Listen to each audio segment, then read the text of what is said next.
bâton nous rassure. Sa houlette et son bâton nous rassurent. Le Seigneur est toujours avec nous, nous rassurant, quand bien même ça va mal. Nous devons juste parfois lever la tête et regarder à lui.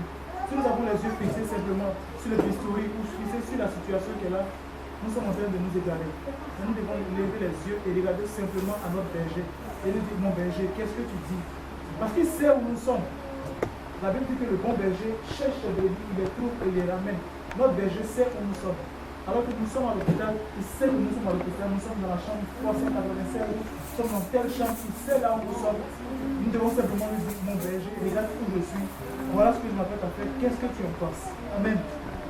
Tu dresses devant moi une table en face de mes adversaires. Tu indules ma tête et ma coupe d'épaule. Si David a écrit ce passage alors qu'il était encore jeune, parce que sûrement David savait que Dieu n'avait pas fini avec nous. Notre Dieu n'a pas encore fini avec nous. Ce n'est pas fini tant que Dieu n'a pas dit c'est fini.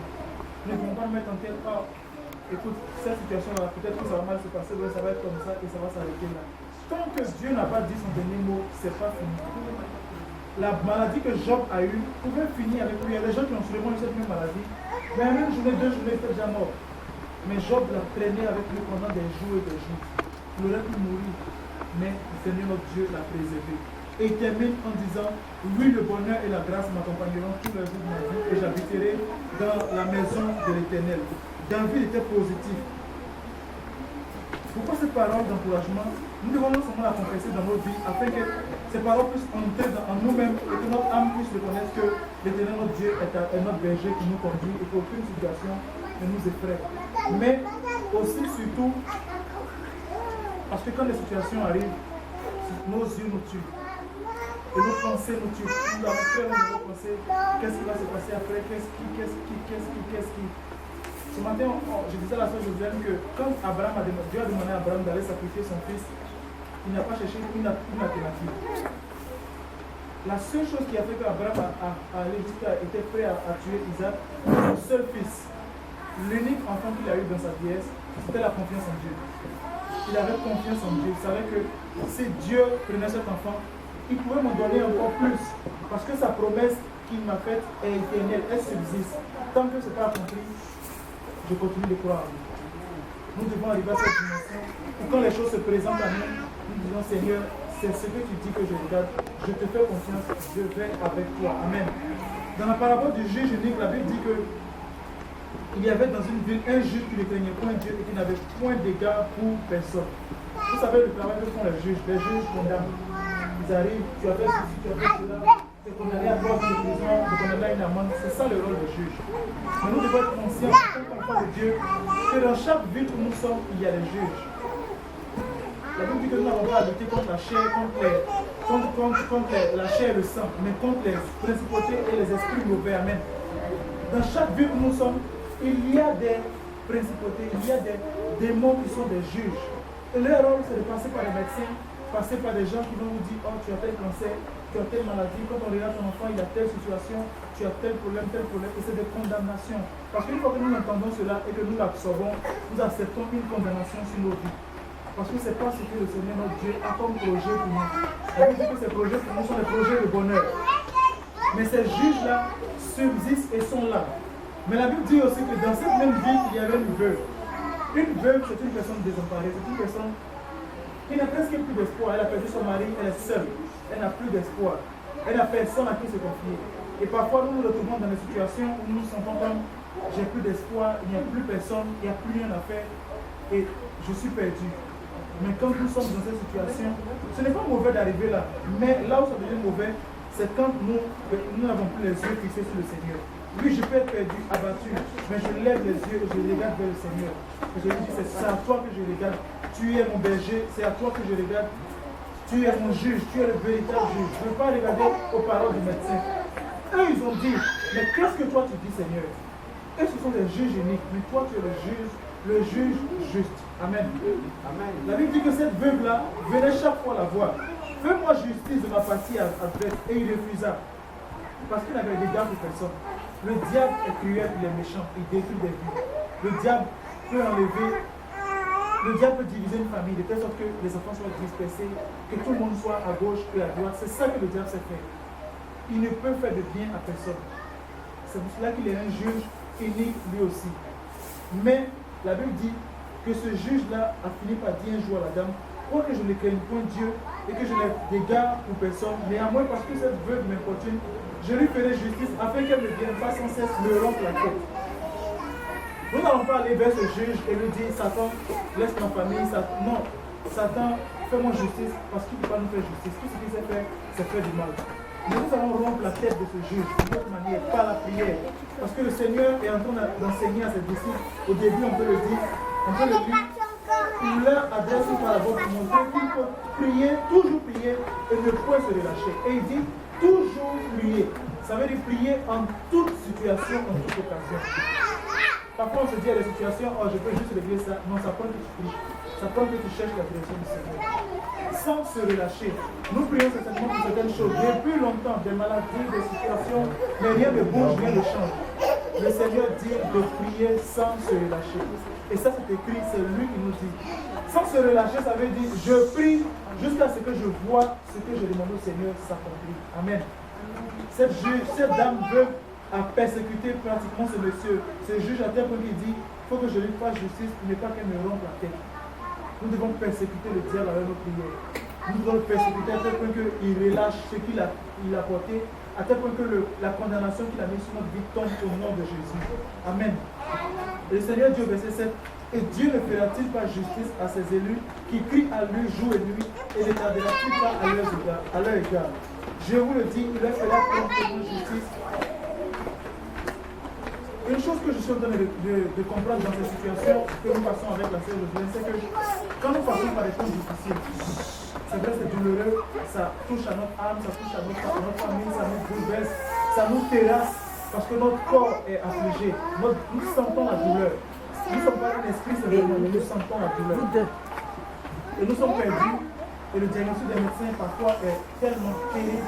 Vous allez à l'hôpital, vous entendez, oh madame, vous souffrez le temps, c'est fini, c'est fini, c'est fini, c'est fini.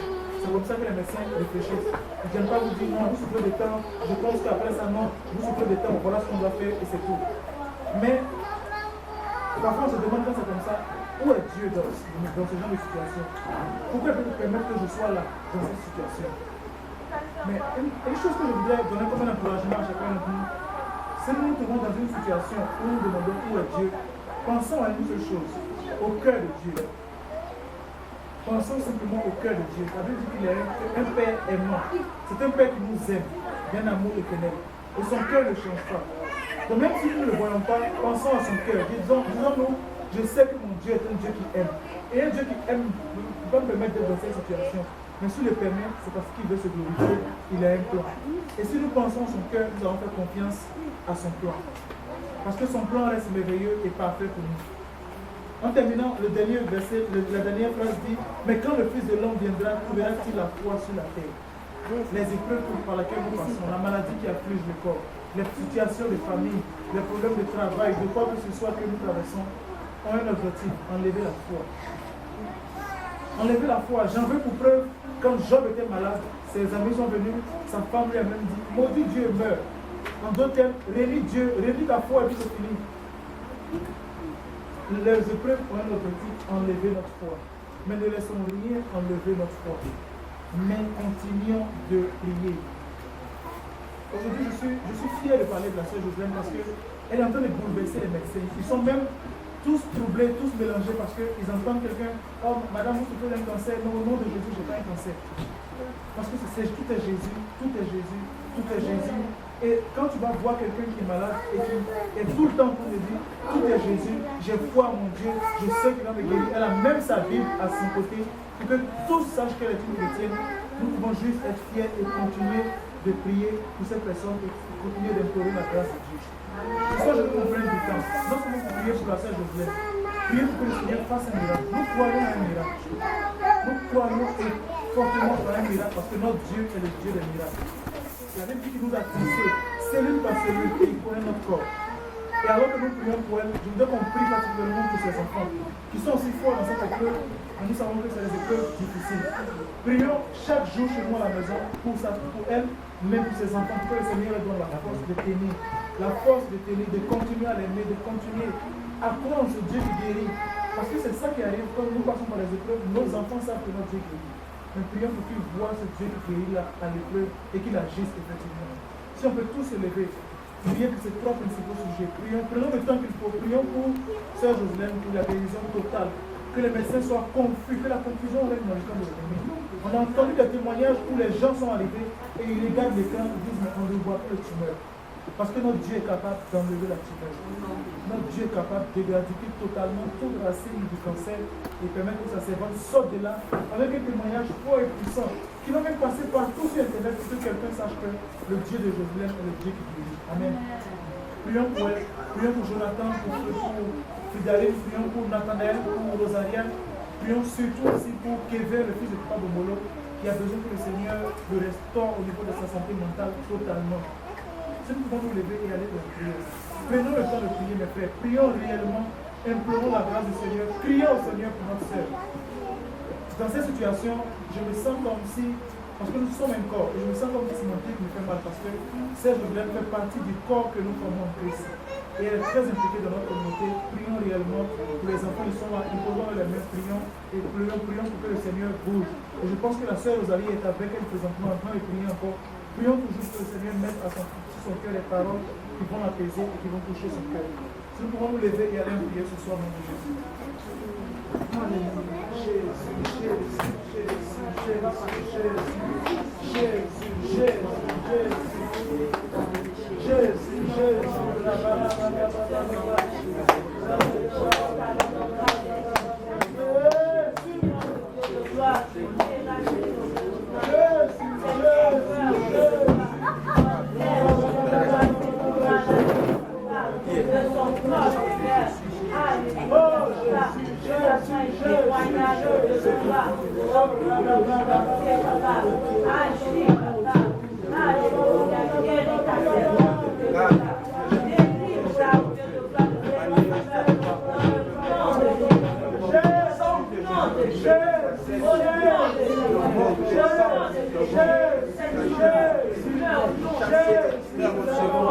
J'invoque le sang de Jésus-Christ, le sang de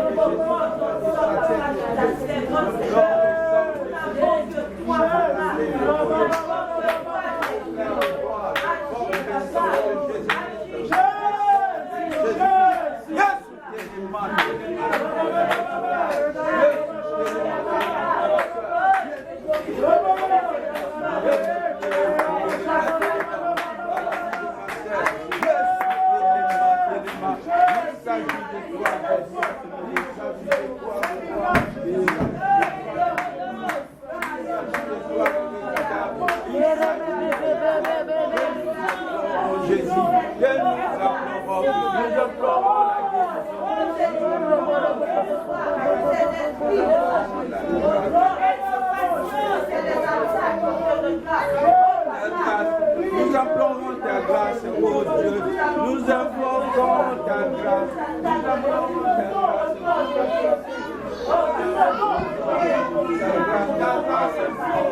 Ta grâce infinie, ta grâce infinie. Nous implorons ta grâce, Jésus. Oh Père de moi, ta grâce.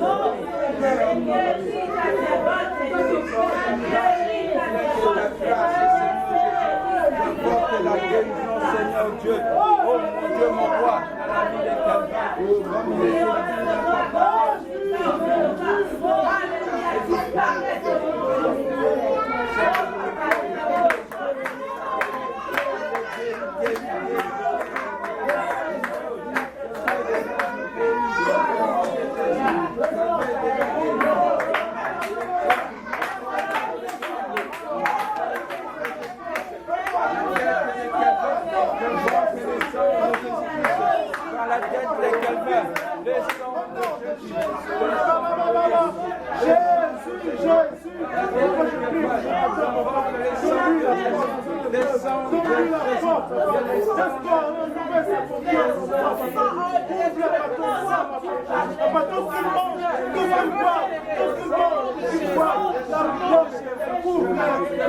projet contre la vie, famille et sans-effet. Au nom de Jésus, de tout un projet contre la vie de ces enfants, de Josué, de Rosaria, de Pougali, de Nakamel, en passant tous les sans-effets, pour le pardon sans Jésus, pour les plongeons dans le sang de la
mort. Que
La puissance dans le nom de Jésus.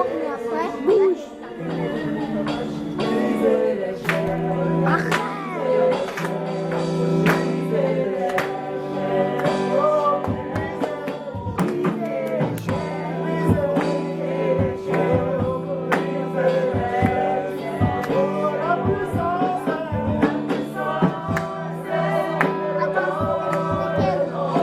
Attends,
cœur n'était pas. Notre cœur n'était pas. Je vais éternel par la loi, par mon esprit. Laissez-moi. Et ouais, tu es bon, les amis, et Dieu est bon.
Il est puissant.